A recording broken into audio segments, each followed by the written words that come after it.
নারী ক্রিকেটার হয়রানি ইস্যুতে গঠিত তদন্ত কমিটির কাঠামোই ছিল ত্রুটিপূর্ণ, এমন মন্তব্য করেছেন ব্যারিস্টার নাসির উদ্দিন আহমেদ অসীম।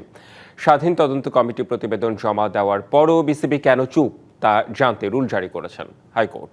গুলশানে এক সংবাদ সম্মেলনে এসব কথা জানান তিনি। জাহানারা আলম ইস্যুতে বিসিবি সভাপতি আমিনুল ইসলাম বুলবুলের কাছে তদন্ত প্রতিবেদন জমা দিয়েছে স্বাধীন তদন্ত কমিটি। তবে প্রতিবেদন জমা দেওয়ার পরও বিসিবির নীরব ভূমিকা নিয়ে প্রশ্ন তুলেছেন উচ্চ আদালত। এ বিষয়ে এক সংবাদ সম্মেলনে ব্যারিস্টার নাসির উদ্দিন অসীম বলেছেন, নারী ক্রিকেটার হয়রানি ইস্যুতে বিসিবির গঠিত তদন্ত কমিটিতে গুরুতর ত্রুটি খুঁজে পাওয়া গেছে। ক্রিকেট বোর্ডের যে নির্লিপ্ততা ছিল, ওনারা যে নিশ্চুপ ছিলেন, আমরা প্রকারান্তরে একটা বিষয় জেনেছিলাম, যার বিরুদ্ধে অভিযোগ করেছিলেন জাহানারা আলম, ওনাকে সাসপেন্ড করার পরদিন আবার রিইনস্টেট করেছেন।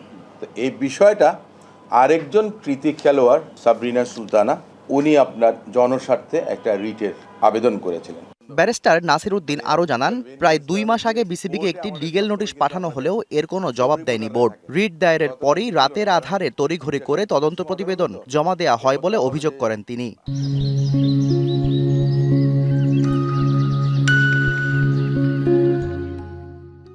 হাইকোর্ট বিভাগের আদেশের পরে রাত্রিবেলা আপনার সম্ভবত 9টার দিকে সম্ভবত 5 সদস্যের যে বোর্ড, তদন্ত বোর্ড, ওনারা রিপোর্টটা সাবমিট করেছেন।